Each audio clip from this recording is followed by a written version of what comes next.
الحمد لله نحمده ونستعينه ونستغفره ونؤمن به ونتوكل عليه ونعوذ بالله من شرور أنفسنا ومن سيئات أعمالنا من يهده الله فلا مضل له ومن يضلل فلا هادي له ونشهد أن سيدنا وسندنا وحبيبنا ومولانا محمدا عبده ورسوله صلى الله عليه وسلم. أعوذ بالله من الشيطان الرجيم. بسم الله الرحمن الرحيم. ومن يبتغ غير الإسلام دينا فلن يقبل منه. وقال النبي صلى الله عليه وسلم: من تشبه بقوم فهو منهم، أو كما قال عليه الصلاة والسلام. میرے محترم بزرگوں اور دوستوں اور دینی بھائیوں، حاضرین جمعہ، عزیز طلباء کرام، اللہ رب العزت نے کس طرح بیٹھا تم انہیں کے لے گئے ہیں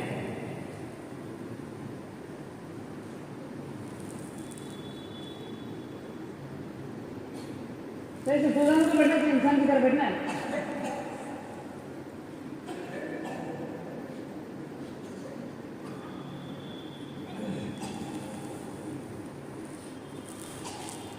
بسم اللہ الرحمن الرحیم. میرے عزیز،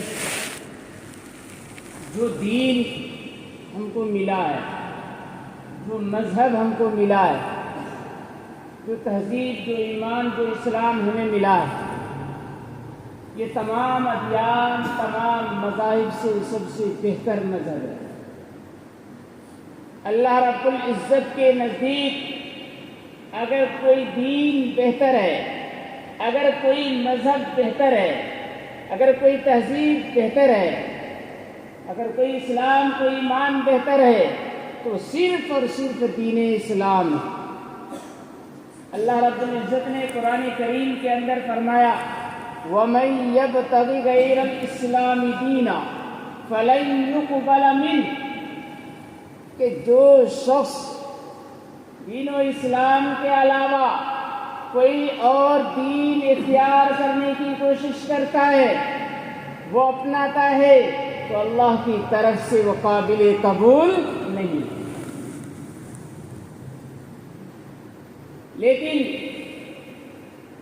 اللہ رب العزت نے ہمارے لیے جو دین انتخاب کیا، ہم نے اس دین کو پس پشت ڈال کر غیروں کے طریقے کو اپنانا شروع کر دیا. جبکہ اللہ رب العزت نے فرمایا کہ اليوم اکملت لکم دینکم ورضیت لکم الاسلام دینا، کہ ہم نے تمہارے لیے تمہارا دین مکمل کر دیا ہے اور میں نے تمہارے لیے دین اسلام کو پسند کیا.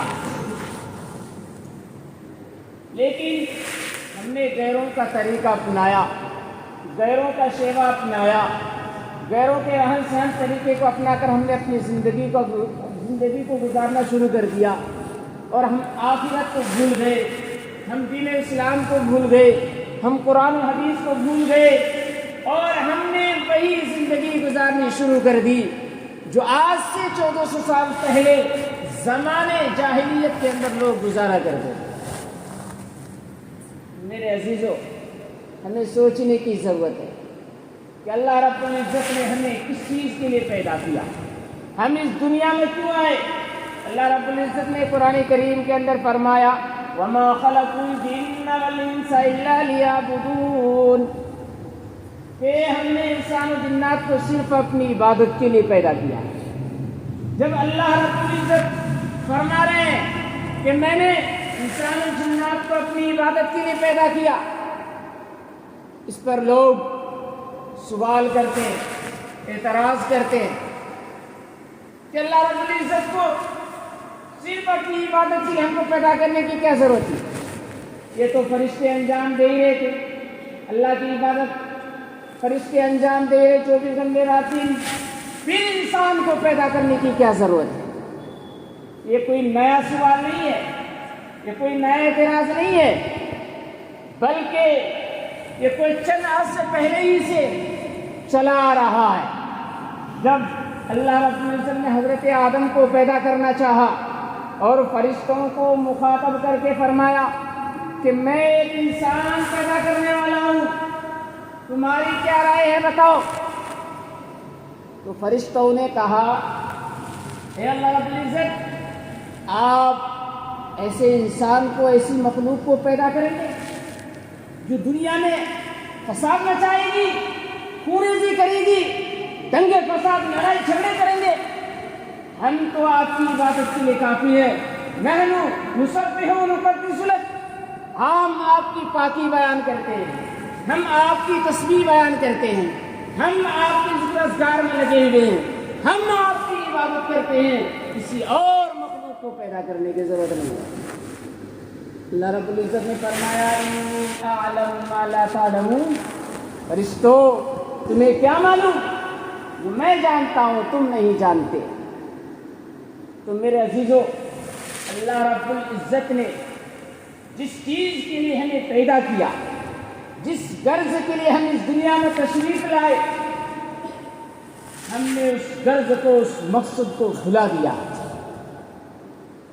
میرے عزیزو، اللہ رب العزت نے قرآن کریم کے اندر فرمایا وَمَن يَبْتَغِ غَيْرَ الْإِسْلَامِ دِينًا فَلَن يُقْبَلَ مِنْهُ، اور دوسری جگہ فرمایا وَلَن تَرْضَىٰ عَنكَ الْيَهُودُ حَتَّىٰ تَتَّبِعَ مِلَّتَهُمْ، یاد رکھو تم غیروں کے طریقے کو اپناؤ گے، تم غیروں کے دین کو اپناؤ گے، تم غیروں کے مذہب کو اپناؤ گے، لیکن وہ یہود و نصارہ تم سے ہرگز ہرگز راضی نہیں ہو سکتے، ہرگز ہرگز وہ خوش نہیں ہو سکتے۔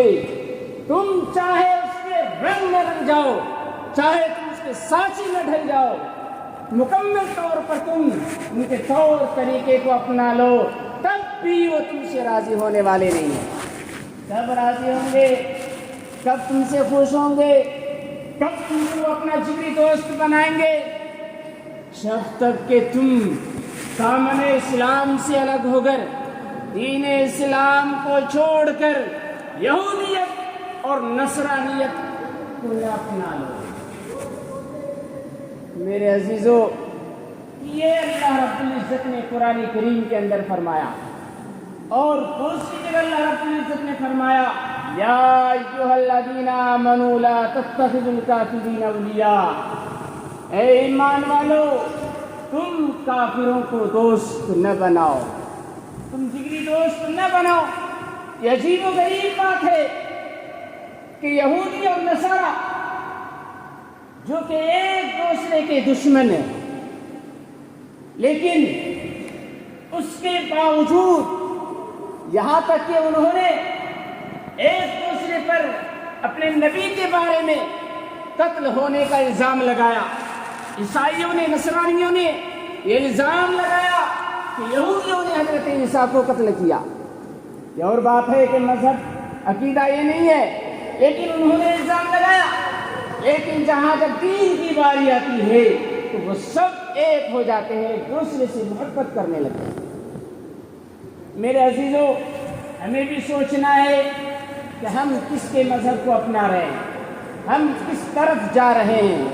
اللہ رب العزت نے جگہ جگہ فرمایا کہ تم کافروں سے دوستی مت کرو، غیروں سے دوستی مت کرو۔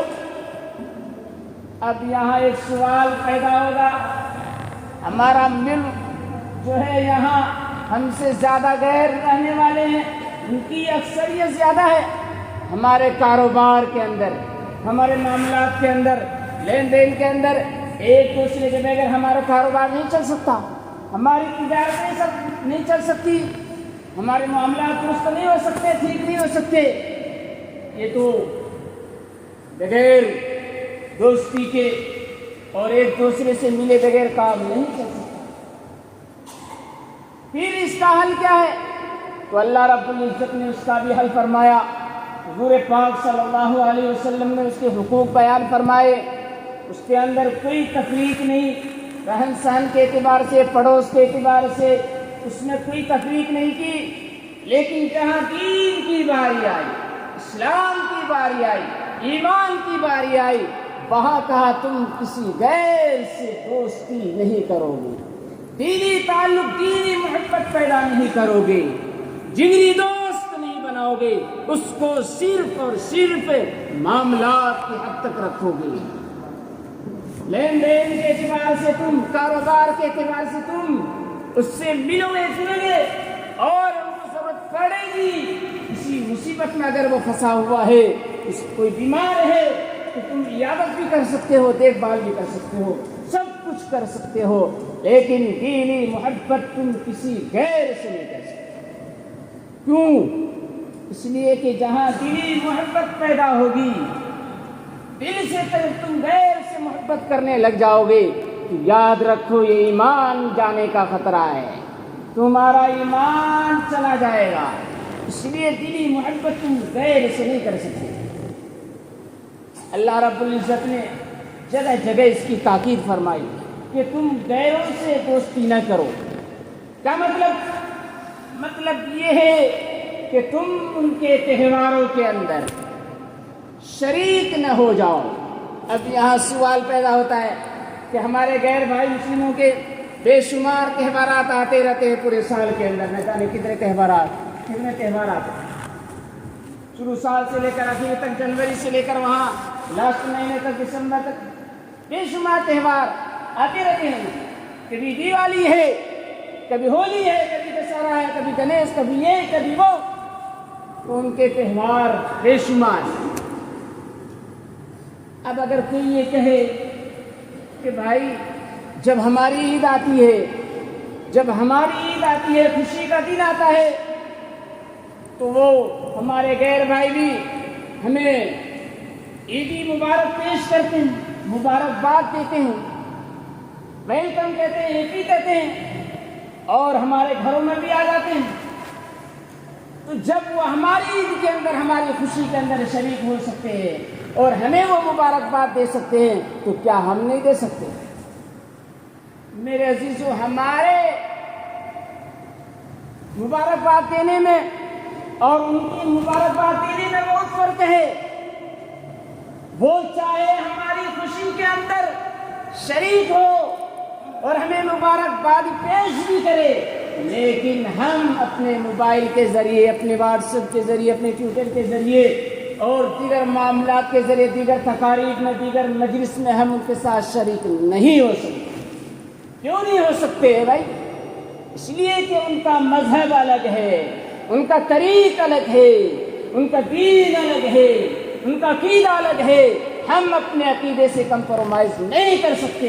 یہ اور بات ہے، آپ کہو گے کہ دیوالی کے موقع پر ہم ان کو مبارکباد دے دیتے ہیں، ہیپی دیوالی کہہ دیتے ہیں، اس میں کون سی خرابی؟ الفاظ ہی تو کہہ رہے ہیں. ہمارا دین، ہمارا جو عقیدہ ہے اور ہمارا جو دل ہے وہ اپنے ایمان، اپنے اسلام، اپنے قرآن و حدیث پر جمع ہوا ہے. تو اگر ہم لکھ دیتے ہیں واٹس ایپ میں تو کون سی خرابی ہے؟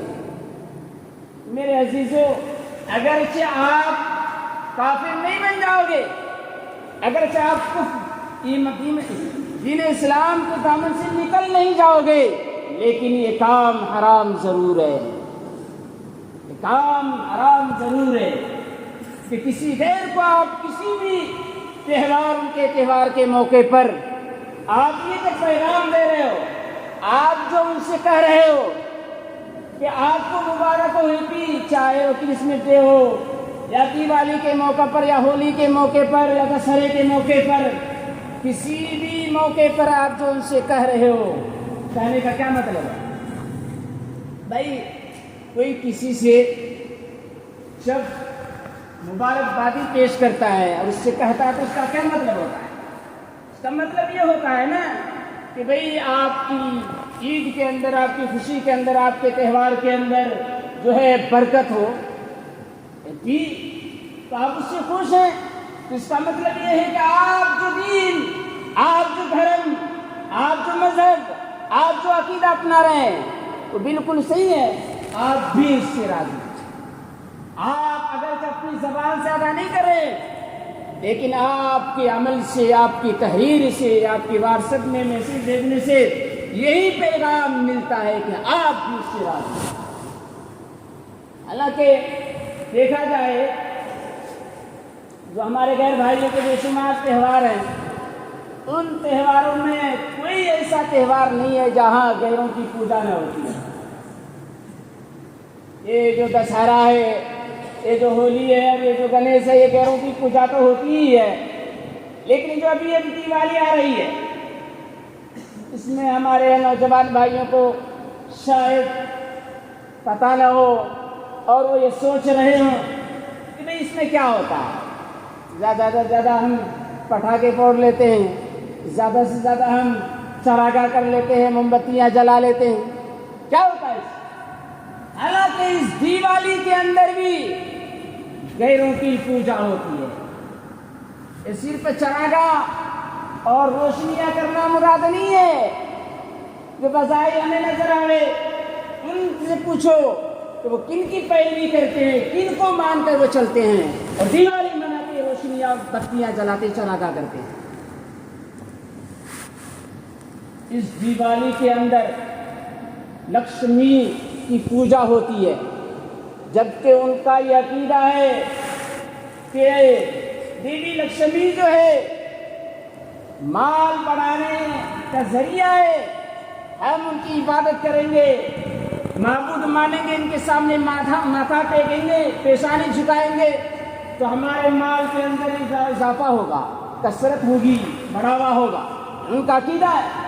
رام چندر جی جو 14 سال بعد واپس آئے تھے اپنے وطن ہونے کے بعد ایودھیا میں، وہاں باضابطہ ان لوگوں نے روشنیاں جلائی، چراغاہ کیا، خوشیاں منائی، اور اسی طریقے سے اور کئی عقیدے ہیں۔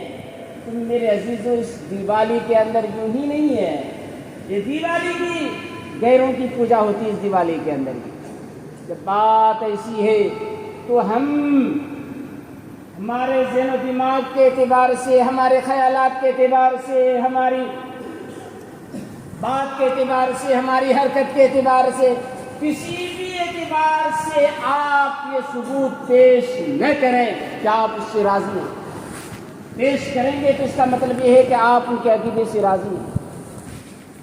لہذا اس موقع پر سب سے پہلا کام ہمیں یہ کرنا ہے کہ ہم کسی کو واٹس ایپ کے ذریعے کوئی ہیپی دیوالی کے نام سے کوئی ایسا فارورڈ نہیں کریں گے، کوئی شیئر نہیں کریں گے، کوئی نہیں بڑھائیں گے۔ اس میں شریک ہونا گویا کہ آپ ان کے مذہب کی تائید کر رہے ہیں، خوشی میں شریک ہو رہے ہیں۔ تو سب سے پہلا کام ذہن میں، اپنے بچوں میں، اپنی عورتوں میں، ہر ایک میں جو بھی موبائل استعمال کرتا ہے یا نہیں کرتا ہے، کسی بھی اعتبار سے جو ہے، ہم اس دیوالی کے موقع پر یا اس کے علاوہ کوئی بھی تقریب آئے، ان کا کوئی بھی تہوار آئے، یہ بالکل اپنے ذہن و دماغ کے اندر بٹھا لیجیے، ہمارا ایمان، ہمارا اسلام، ہمارا عقیدہ مضبوط ہے، ہم اپنے دین و اسلام سے پھر نہیں سکتے اور غیروں کی تقریب میں ہم شریک نہیں ہو سکتے۔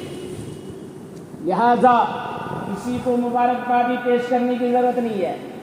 آج جمعہ کا دن ہے، ماشاءاللہ، ہمارے بھائیوں میں سے کتنے نے جمعہ مبارکبادی پیش کی بتاؤ؟ ویسے اگر اس کو لازم نہ پکڑتے ہوئے اگر یہیں خوشی کے موقع پر چلو بھائی جمعہ کا دن ہے، مبارک ہو، بہت اچھی بات ہے، چلو بھائی جمعہ پڑھنے کے لیے آؤ، تو یہ کام تو ہم کریں گے نہیں۔ لیکن اس کے علاوہ جس کے اندر ہمارا ایمان جانے کا خطرہ ہے، ہماری تہذیب، ہمارے اخلاق بگڑنے کا خطرہ ہے، اس کو ہم اپنانے کو تیار ہونا۔ اس لیے میرے عزیزوں، ہمیں چاہیے کہ ہم کوئی مبارکبادی اس موقع پر غیر کو پیش نہ کریں۔ دوسرا کام، خصوصی طور پر جو ہمارے بھائی، مسلم بھائی، ہمارے نوجوان بھائی دوسروں سے تعلق رکھتے ہیں دینی معاملات کے، دنیاوی معاملات کے اعتبار سے، ہو سکتا ہے کہ آپ کے گھروں میں بھی مٹھائیاں آ جائے، اور آتی رہتی ہے ماشاءاللہ، تو اگر آ جائے تو کیا کرنا، لینا بھی ہے نہیں لینا، کھانا بھی نہیں کھانا، اس کے بارے میں بھی ہمیں سوچنا ہے میرے عزیز۔ اسلام کیا کہتا ہے؟ ہمارا دین کیا کہتا ہے، قرآن و حدیث کی طرف ہمیں رجوع ہونے کی ضرورت ہے۔ تو دیکھیے اس دیوالی کے موقع پر جو بھی مٹھائی آئے کوئی دے تو سب سے پہلے تو ہمیں یہ سوچنا چاہیے کہ دینے والا کیسا ہے، اس کا کاروبار کیسا ہے، لین دین کیسا ہے، کیا وہ سودی کاروبار تو نہیں کر رہا، وہ کوئی اور غلط کام تو نہیں کر رہا جو اسلام کے اندر بالکل سراپر ناجائز اور حرام ہے۔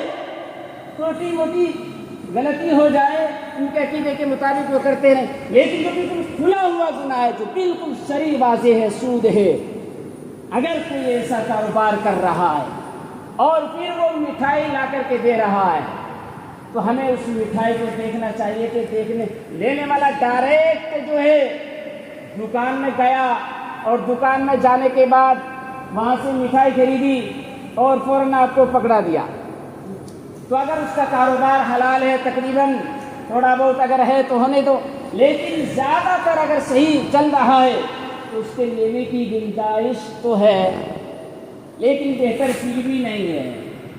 لیکن اگر اس مٹھائی کو آپ کو یقین ہو جائے اور آپ کو یقین ہے کہ اس دیوالی کے موقع پر مندر میں لے جا کر کسی بت کے سامنے اس کو رکھ کر کے پھر ہمارے سامنے اس کو پیش کیا ہے، یا کہ اس مٹھائی کے اندر کوئی گندی چیز ملی ہوئی ہے، ہمیں کیا پتا، اگر یہ یقین ہو تو ہمیں اس کو نہیں لینا چاہیے، اور اگر کوئی دے کر کے چلا بھی گیا تو اس کو یوز نہیں کرنا چاہیے۔ زیادہ سے زیادہ آپ اس کو جو ہے جانور کو کھلا دیجیے، اگر زیادہ ہی دنیاوی اعتبار سے اس سے تعلق قائم کرنا ہے تو ہمیں چاہیے کہ اس کو یوز نہ کرے، استعمال نہ کرے، اس لیے کہ ہمیں پتہ ہی نہیں۔ تو جب تک یقین کامل نہ ہو جائے ہم اس مٹھائی کو یوں ہی یوز نہ کریں۔ اگر کامل یقین ہو کہ یہ مٹھائی بالکل سچی ہے، پکی ہے، پاکیزہ ہے، اس کے اندر غیروں کی ملاوٹ نہیں ہے، کسی بت کے سامنے اس کو رکھا نہیں گیا، کوئی ناپاکی گندی چیز اس کے اندر ملی بھی نہیں ہے، تو اس کو آپ کھا سکتے ہیں، لیکن بہتر ہے اس کو بھی نہ کھائے تو یہ اور زیادہ بہتر ہے۔ یہ دوسرا کام ہمیں کرنا ہے کہ ہم بھائی غیروں کی مٹھائی کے بارے میں سوچیں، اگر اس موقع پر ہمارے کوئی دوست غیر بھائی پیش کر دے تو ہمیں کیا کرنا ہے۔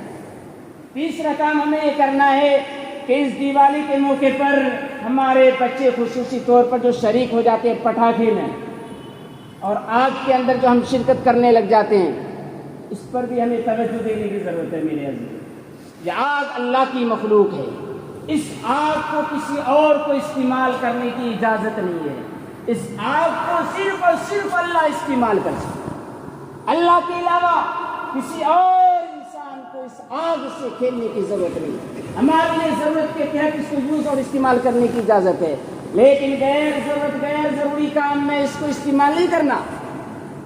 اللہ رب العزت نے قرآن کریم کے اندر اصحاب الاخدود لمبا چوڑا واقعہ بیان کیا ہے کہ اس بادشاہ، ظالم بادشاہ نے ایمان والوں کو گڑھا کھود کر جلا دیا، آگ پہنچائی، اور خندقیں کھودنے کے بعد بے شمار مسلمانوں کو، مومنوں کو اس میں جلایا گیا، لیکن اللہ رب العزت نے کیا فرمایا؟ قتل اصحاب الاخدود، خندق والوں پر اللہ کی لعنت ہو، وہ مار دیے گئے، جبکہ بظاہر جو ہے ایمان والے بیچارے جل رہے تھے، لیکن اللہ رب العزت نے لعنت جو بھیجی ہے ان آگ والوں پر، اس لیے کہ اس آگ کو انہوں نے غیر ضروری طور پر استعمال کیا۔ آپ کو بھی ہمارے بچے اسکول میں جاتے ہیں اور ان سے شریک جو ہے ہو جاتے ہیں، وہ ہمارے بچے ہیں، ان کو تھوڑا بہت موج مستی کرنے دیجیے، پٹاخے لے کر کے آ جائیں گے، مغرب بعد پھٹا لیں گے، اس میں کیا ہے؟ میرے عزیز، کل قیامت کے دن وہاں کیا جواب دو گے؟ وہاں یہ کہہ کر نہیں اپنی جان چھڑا سکتے کہ میں تو اپنے بچوں کے دل بہلانے کے لیے اس طرح کیا تھا۔ اس لیے میرے عزیزوں، اس آگ کو غیر ضروری طور پر استعمال کرنے کی ضرورت نہیں ہے، ضرورتاً ہی اس کو استعمال کریں۔ یہ اللہ کی مخلوق ہے، کسی بھی جانور کو، کسی بھی جاندار کو اس آگ کو کے ذریعے سزا دینا جائز نہیں اسلام کے اندر، یہاں تک کہ چوٹی، یہاں تک کہ مچھر، اس کو بھی آپ اس آگ کے ذریعے سزا نہیں دے سکتے۔ گرمی کے موسم میں مچھر آ جائے تو آپ اس آگ کے ذریعے اس مچھر کو مار نہیں سکتے، یہاں تک اسلام کی اسلام تک۔ اس لیے میرے عزیزوں، اس آگ سے غیر ضروری طور پر آپ استعمال نہ کریں، ضرورتاً ہی اس کو استعمال کریں۔ آپ جانتے ہیں اس دیوالی کے موقع پر پٹاخے پھوڑے جاتے ہیں، نہ جانے کتنی جانیں آپ اخبارات کے اندر پڑھتے رہتے ہیں، ہر سال کتنی جانوں کا نقصان ہوتا ہے، حادثات کے لوگ شکار ہو جاتے ہیں، بچے پریشان ہو جاتے ہیں، بوڑھی عورتیں بوڑھے پریشان ہو جاتے ہیں، چلنا مشکل ہو جاتا ہے، دشوار ہو جاتا ہے۔ اس لیے میرے عزیزوں، اس آگ کے اندر ہمیں کبھی بھی کسی بھی اعتبار سے شرکت کی اجازت نہیں ہے، غرض کہ ہم اپنے ایمان کی حفاظت کریں۔ میرے عزیزوں، غیروں کی نقالی سے مکمل طور پر ہم اپنے آپ کو بچائیں، اپنی حقیقت کو جانیں۔ آشنا اپنی حقیقت سے ہوئے داتا ذرا، دانا بھی تو، کھیتی بھی تو، پارا بھی تو، حاصل بھی تو۔ ہمیں اپنی حقیقت کو جاننا ہے، اپنے ایمان کی حفاظت بہت ضروری ہے، بہت ضروری ہے، تبھی ہم دنیا اور آخرت کے اندر کامیاب ہو سکتے ہیں۔ اللہ رب العزت سے دعا ہے کہ اللہ تعالیٰ ہم سب کو دین اسلام پر جمنے کی توفیق عطا فرمائے۔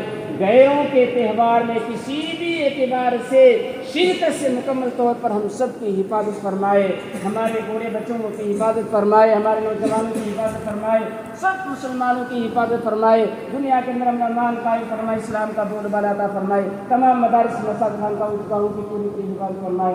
آمین و آمین۔